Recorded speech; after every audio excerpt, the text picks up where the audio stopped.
വാമദേവ മഹർഷിയുടെ ഉപദേശം കേട്ടു. എല്ലാവരും സങ്കടമൊക്കെ ഒതുക്കി. എന്നാലും സങ്കടം തീരില്ലല്ലോ. ശ്രീരാമൻ വേഗം അച്ഛൻ്റെ ആ കൊട്ടാരത്തിലേക്ക് ചെന്നു. കൈകേയിയോട് പറഞ്ഞു, ഞാൻ മാത്രമല്ല കേട്ടോ, സീതയും ലക്ഷ്മണനും ഒക്കെ കൂടി കാട്ടിലേക്ക് പോവാണ്. അമ്മ നീ സങ്കടപ്പെടണ്ട.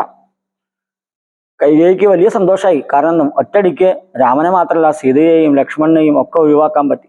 കൈകേയി വേഗം എന്ത് ചെയ്തു, ആ ശ്രീരാമനും സീതയ്ക്കും ലക്ഷ്മണനൊക്കെ മരവുരിയൊക്കെ നൽകി. ഭഗവാൻ തൻ്റെ രാജകീയമായ പട്ടുവസ്ത്രങ്ങളൊക്കെ കളഞ്ഞ് ആ മരവുരി ദേഹത്ത് ധരിച്ചു. സീതാദേവി എന്ത് ചെയ്യണമെന്ന് അറിയാതെ നിന്നു. ലക്ഷ്മണൻ ചേട്ടൻ ചെയ്ത പോലെയൊക്കെ ചെയ്തു.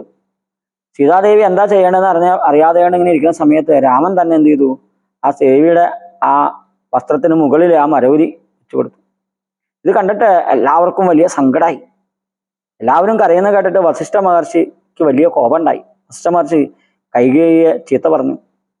എന്തൊരു കഷ്ടമാണ്, രാമൻ കാട്ടിലേക്ക് പോകണമെന്നല്ലേ നീ വരം വാങ്ങിച്ചത്, എന്തിനാ ഈ സീതയ്ക്ക് വൽക്കലം കൊടുത്തത്? കഷ്ടം, നിന്റെ മനസ്സ് വലിയ ദുഷ്ടതരമായി പോയി. ഈ സീതാദേവി കാട്ടിലേക്ക് പോകണമെങ്കിൽ സർവാഭരണ വിഭൂഷിത ഗാത്രിയായിട്ട് പോട്ടെ, നല്ല വസ്ത്രം ധരിച്ചു പോകണം, മരവുരിയൊന്നും വേണ്ട, ആ ഭർത്താവിനെ ശുശ്രൂഷിച്ച് കഴിയട്ടെ എന്ന് പറഞ്ഞു. എന്തായാലും വസിഷ്ഠൻ ഇതൊക്കെ പറഞ്ഞു കേട്ടപ്പോൾ ദശരഥൻ പറഞ്ഞു, നീ എന്താ ചെയ്യാ, ഇവര് കാട്ടിലേക്ക് പോകാൻ തീരുമാനിച്ചില്ലേ, വേഗം രഥം കൊണ്ടുവരുന്നു പറഞ്ഞു. സുമന്ത്രര് പോയി രഥം കൊണ്ടുവന്നു. രാമനും സീതയും ലക്ഷ്മണനും ഒക്കെ തേരിൽ കയറി. അപ്പോഴേക്കും രാമനെ വിട്ടുപിരിയാനായി സാധിക്കുന്നില്ല. നിൽക്കൂ നിൽക്കൂ നിൽക്കൂ എന്ന് ദശരഥൻ വിളിച്ചു പറയുന്നുണ്ട്. ശ്രീരാമൻ പറഞ്ഞു, വേണ്ട വേണ്ട, വേഗം വേഗം പോകൂ എന്ന് പറഞ്ഞു. ആളുകൾ ഇത് കണ്ടിട്ട് പിന്നാലെ ഓടാൻ തുടങ്ങി. ഞങ്ങളെയും കൊണ്ടുപോണേ എന്ന് പറഞ്ഞ അയോധ്യാപുരത്തിലെ ആളുകൾ എല്ലാവരും തേരിന്റെ പിന്നാലെ ഓടാൻ തുടങ്ങി. എന്തായാലും ശരി, ഈ സമയത്ത് ദശരഥൻ വീണ്ടും മോഹാത്സ്യപ്പെട്ടു. അദ്ദേഹത്തെ വേഗം ആ കൗസല്യാദേവിയുടെ കൊട്ടാരത്തിൽ കൊണ്ടുവന്നാക്കി. ശ്രീരാമനും കൂട്ടരും അങ്ങനെ അന്ന് അയോധ്യയിൽ നിന്ന് പോയി തമസാ നദിയുടെ തീരത്തെത്തി. കുറച്ച് വെള്ളം മാത്രം കുടിച്ച് കിടന്നു. അവര് ഒരു മരത്തിന്റെ ചുവട്ടിലാണ് കിടന്നതെന്ന്. ലക്ഷ്മണൻ ആ രാമനെയും സീതയെയും സംരക്ഷിച്ച് അവിടെ നിന്നു.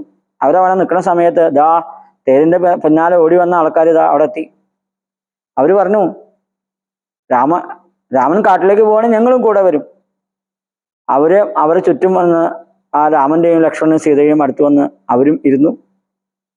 അവര് കുറച്ച് കഴിഞ്ഞപ്പോൾ ക്ഷീണം കാരണം അവർ കിടന്നുറങ്ങി. അപ്പൊ ശ്രീരാമന് തോന്നി, നീ നേരം വെളിച്ചാകുമ്പോൾ പോകാന്നാ വിചാരിച്ചത്, പക്ഷെ നേരം വെളിച്ചാകുമ്പോൾ ഇവർ ഉണർന്നാല് യാത്ര മുടങ്ങിപ്പോവും.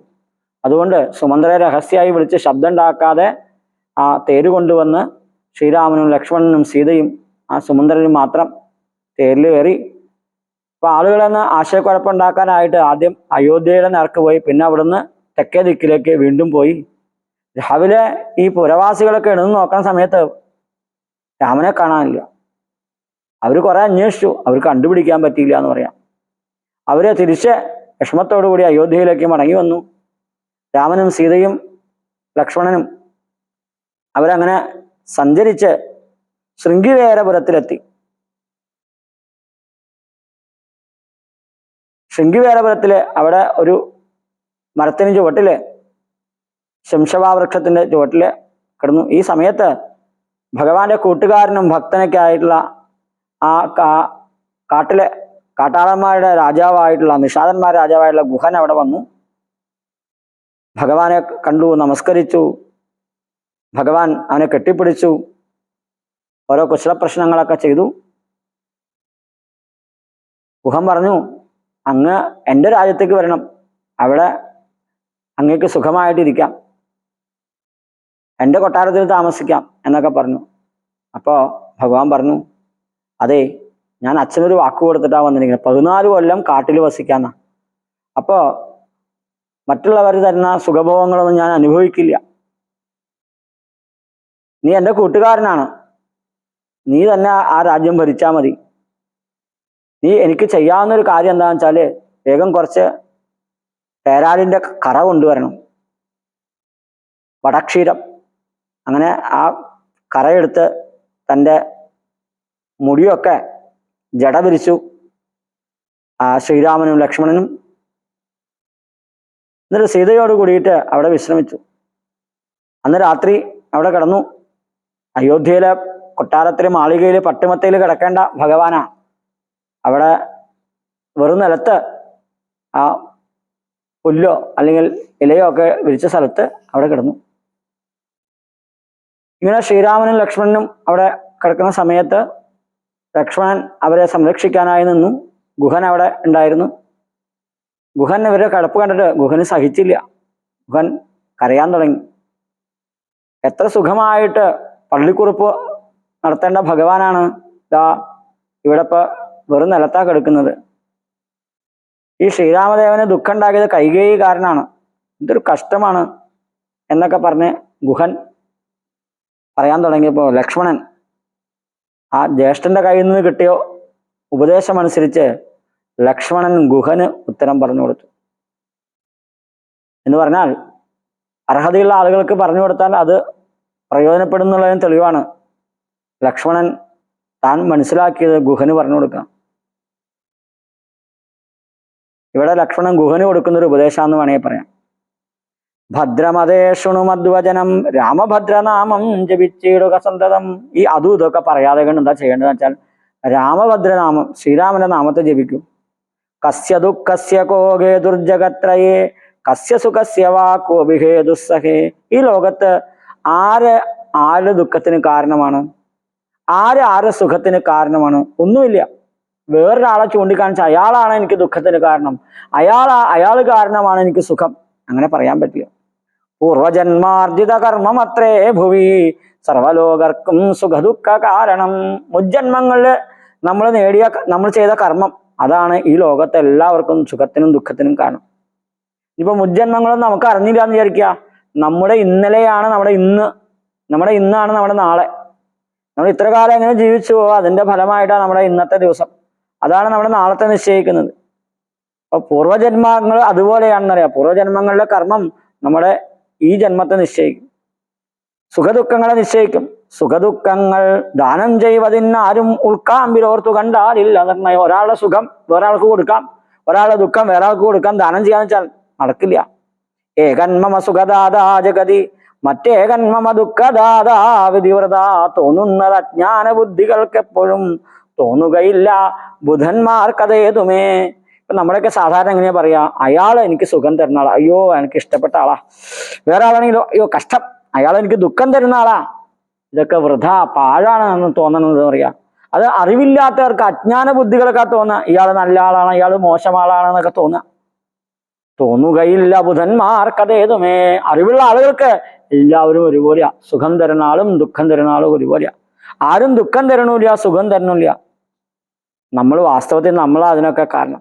ഞാനിതിൽ നിന്നു കർത്താവെന്നു തോന്നുന്നു മാനസതാൽ വൃതാഭിമാനേനകൾ. ഞാൻ വലിയ ആളാണ്, ഞാൻ അത് ചെയ്യുന്നു ഇത് ചെയ്യുന്നു എന്നൊക്കെ തോന്നുന്നത് നമ്മൾ മിഥ്യാധാരണ കൊണ്ടാണ്, വെറുതെ വിചാരിക്കുന്നത്. ലോകം നിജകർമ്മ സൂത്രബദ്ധം സഹേ ഭോഗങ്ങളും നിജകർമാനുസാരികൾ. നമ്മുടെ കർമ്മമാകുന്ന ചരടിനാൽ ബന്ധിക്കപ്പെട്ടതാണ് ലോകം. നമ്മുടെ ഭോഗങ്ങള് ഒക്കെ ഈ കർമ്മവുമായി ബന്ധപ്പെട്ടിരിക്കുകയാണ്. മിത്രാരുദാസീന ബാന്ധവദ്വേഷ മധ്യസ്ഥ സുഹൃജന ഭേദബുദ്ധിഭ്രമം ചിത്രമത്രേ നിരൂപിച്ചാൽ സ്വകർമ്മങ്ങൾ എത്ര വിഭാവ്യതേ തത്ര യഥാ തഥാ. മിത്രം കൂട്ടുകാരൻ, അരി ശത്രു, ഉദാസീനൻ ഒന്നും ചെയ്യാതെ കണ്ടിരിക്കുന്ന ആള്, ബാന്ധവൻ ബന്ധു, ദ്വേഷൻ നമ്മളൊരു ദ്വേഷമുള്ള ആള്, മധ്യസ്ഥൻ മധ്യസ്ഥനായിട്ട് ഇടപെടുന്ന ആള്, സുഹൃത്ത് ജനം സുഹൃത്തുക്കള്, ഇങ്ങനെയൊക്കെ ഭേദബുദ്ധികളാണെന്ന് അറിയാം. ബുദ്ധിഭ്രമമാണ്. ചിത്രമത്ര അത്ഭുതമാണ് അത് ആലോചിച്ചാല്. സ്വകർമ്മങ്ങൾ എത്ര വിഭാവ്യതേ തത്ര യഥാ. നമ്മുടെ കർമ്മം എങ്ങനെയാണോ അതുപോലെയാ അതിന്റെ ബാക്കി കാര്യങ്ങൾ, അതിന്റെ ഫലം. ദുഃഖം സുഖം നിജ കർമ്മവശാഗതം ഒക്കെയും എന്നുൾക്കാമ്പു കൊണ്ടു നിനച്ചതിൽ. ദുഃഖവും സുഖവും ഒക്കെ തന്റെ കർമ്മവുമായി ബന്ധപ്പെട്ടതാണെന്ന് അതൊക്കെ ഉൾക്കാമ്പ് കൊണ്ട് അവനവന്റെ മനസ്സുകൊണ്ട് നിരൂപിക്കുക, മനസ്സിലാക്കുക. എന്നിട്ടോ യദ്യദ്യതാഗതം തത്ര കാലാന്തരേ തത്തൽ ഭുജിച്ചതി സ്വസ്ഥനായി വാഴണം. എന്തൊക്കെയാണോ വരുന്നത് അതിനെ കാലാന്തരം കൊണ്ട് കാലക്രമത്തില് ആ ഓരോന്നിനെയും അനുഭവിച്ച് കഴിയണം. ഭോഗത്തിനായി കൊണ്ടു കാമിക്കയും വേണ്ട, ഭോഗം വിധികൃതം വർദ്ധിക്കയും വേണ്ട. സുഖഭോഗത്തിന് വേണ്ടിയിട്ട് ആഗ്രഹിച്ചിരിക്കേണ്ട കാര്യമില്ല. നീ എന്തെങ്കിലും കിട്ടിയാലോ അത് കളയും വേണ്ട, വർദ്ധിക്ക് വെടിയും വേണ്ട. വ്യർത്ഥമോർത്തോളം വിഷാദഹർഷാദികൾ ചിത്തേ ശുഭാശുഭ കർമ്മ ഫലോദയേ. വെറുതെയാണ് വിഷാദം, ഹർഷം, സങ്കടം, സന്തോഷമൊക്കെ. ചിത്തേ ശുഭാശുഭ കർമ്മ ഫലോദയ, നമ്മൾ ചെയ്യുന്ന ശുഭവും അശുഭവുമായ കർമ്മത്തിന്റെ ഫലമനുസരിച്ചിട്ടാണ് ഈ സങ്കടവും സന്തോഷമൊക്കെ. മർത്യദേഹം പുണ്യപാപങ്ങളെ കൊണ്ടു നിത്യം ഉൽപ്പന്നം വിധി വിഹിതം സഖേ. ഈ നമ്മുടെ ദേഹം ഉണ്ടല്ലോ, മനുഷ്യദേഹം, പുണ്യം പാപം ഇതുകൊണ്ട് നിത്യവും ഉണ്ടായതാ. വിധിവിഹിതം, വിധിയാൽ ഉണ്ടാക്കപ്പെട്ടതാണ്. സഖേ കൂട്ടുകാര, സൗഖ്യ ദുഃഖങ്ങൾ സഹജമേവർക്കുമേ നീക്കാവതല്ല സുരാസുരന്മാരാലും. ഈ സുഖം ദുഃഖമൊക്കെ സഹജമാണ്, നമ്മൾ ജനിക്കുമ്പോൾ കൂടെ ഉള്ളതാ. അത് ആർക്കും നീക്കാൻ പറ്റില്ല. ദേവന്മാർക്കും അസുരന്മാർക്ക് പോലും പറ്റില്ല, പിന്നല്ലേ മനുഷ്യന്മാരുടെ കാര്യം. ലോകേ സുഖാനന്തരം ദുഃഖമായി വരും, ആകുലമില്ല ദുഃഖാനന്തരം സുഖം. ഈ ലോകത്ത് സുഖം കഴിഞ്ഞാൽ പിന്നെ ദുഃഖം വരും, ദുഃഖം കഴിഞ്ഞാലോ വീണ്ടും സുഖം വരും. ഏതുപോലെയാ? നൂനം ദിനരാത്രി പോലെ ഗതാഗതം. ഉറപ്പായിട്ടും പറയാം, എങ്ങനെയാ? പകലും രാത്രിയും വരുന്ന പോലെ. പകല് കഴിഞ്ഞാൽ രാത്രി, രാത്രി കഴിഞ്ഞാൽ പകൽ. അതുപോലെ സുഖം ദുഃഖം, സുഖം ദുഃഖം, ദുഃഖം സുഖം, ഇങ്ങനെ മാറി മറിഞ്ഞു വരും. മനസ്സേ ചിന്തിക്കിൽ അത്രയുമല്ലടോ. ശരിക്കും ചിന്തിക്കുകയാണെങ്കിൽ ഇതല്ലാതെ കൊണ്ട് വേറെ എന്താ ഉള്ളത്? ദുഃഖമധ്യേ സുഖമായും വരും.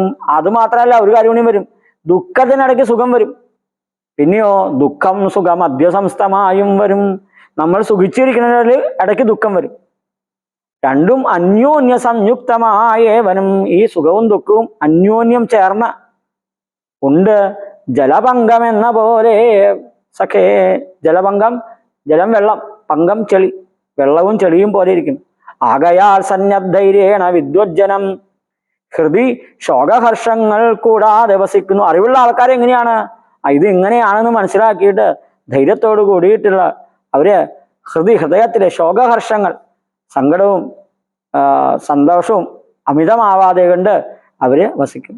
ഇഷ്ടമായുള്ളത് തന്നെ വരുമ്പോഴും ഇഷ്ടമില്ലാത്തത് തന്നെ വരുമ്പോഴും, ഇഷ്ടമായിട്ടുള്ളത് വരുന്ന സമയത്തായാലും ശരി, ഇഷ്ടമില്ലാത്തത് വരുന്ന സമയത്തായാലും ശരി, തുഷ്ടാത്മനാമരുവുന്നു ബുധജനം. അവര് സന്തുഷ്ടിയോട് കൂടിയിട്ട് അറിവുള്ള ആൾക്കാരിക്കും. ദൃഷ്ടമെല്ലാം മഹാമായേതി ഭാവന. ഇതൊക്കെ ആ മഹാമായയുമായി ബന്ധപ്പെട്ടാണ് ഈ കാണാവുന്നതെല്ലാം. ഇങ്ങനെ ആ ഗുഹന് ലക്ഷ്മണൻ നല്ല ഗംഭീരമായുള്ള ഉപദേശം കൊടുത്തു. എങ്ങനെയാണോ രാമൻ ലക്ഷ്മണന് പറഞ്ഞു കൊടുത്ത്, അതിൻ്റെ ഒരു വേറെ തരത്തിലുള്ള ഉപദേശം ഗുഹന് കൊടുത്തു. അങ്ങനെ അവര് അങ്ങനെ പലതും പറഞ്ഞ് രാത്രി കഴിച്ചു കൂട്ടി. നേരം വിളിച്ചായി നിത്യകർമ്മങ്ങളൊക്കെ ചെയ്തു. തോണി കൊണ്ടുവരാൻ പറഞ്ഞു. ഗുഹൻ തോണി കൊണ്ടുവന്നു. അവരെല്ലാവരും കൂടിയിട്ട് ആ തോണിയിൽ കയറി ഗംഗാനദി കടന്നു. അപ്പൊ സീതാദേവി ഗംഗയെ പ്രാർത്ഥിച്ചു, വേണ്ട വിധത്തിൽ ഞങ്ങളുടെ വനവാസമൊക്കെ പൂർത്തിയാക്കണേ, അമ്മയ്ക്ക് അതിനുശേഷം ബലിപൂജകളൊക്കെ നൽകാം എന്നൊക്കെ പറഞ്ഞ് ദേവിയെ നമസ്കരിച്ചു. അങ്ങനെ അവരെല്ലാവരും കൂടി ആ ഗംഗാനദി കടന്നു. ഗുഹൻ പറഞ്ഞു, ഞാനും കൂടെ വരുന്നുണ്ട് എന്ന് പറഞ്ഞു. പറ്റില്ല, നീ തിരിച്ചു പോകണം എന്ന് പറഞ്ഞു. ഞാൻ 14 കൊല്ലം കഴിഞ്ഞ് വന്ന് നിന്നെ കണ്ടോളാം. എന്തായാലും മനസ്സില്ല. മനസ്സോട് കൂടിയിട്ട് ആ ഗുഹൻ അവിടുന്ന് യാത്രയാവുകയാണ്. രാമനും സീതയും ലക്ഷ്മണനും കൂടിയിട്ട് വീണ്ടും കാടിൻ്റെ ഓരോ ഭാഗത്തേക്ക് പോകുന്നു. ഭരദ്വാജ മഹർഷിയെ കാണുന്നു തുടങ്ങിയ ഭാഗങ്ങളൊക്കെയാണ് ഇനി.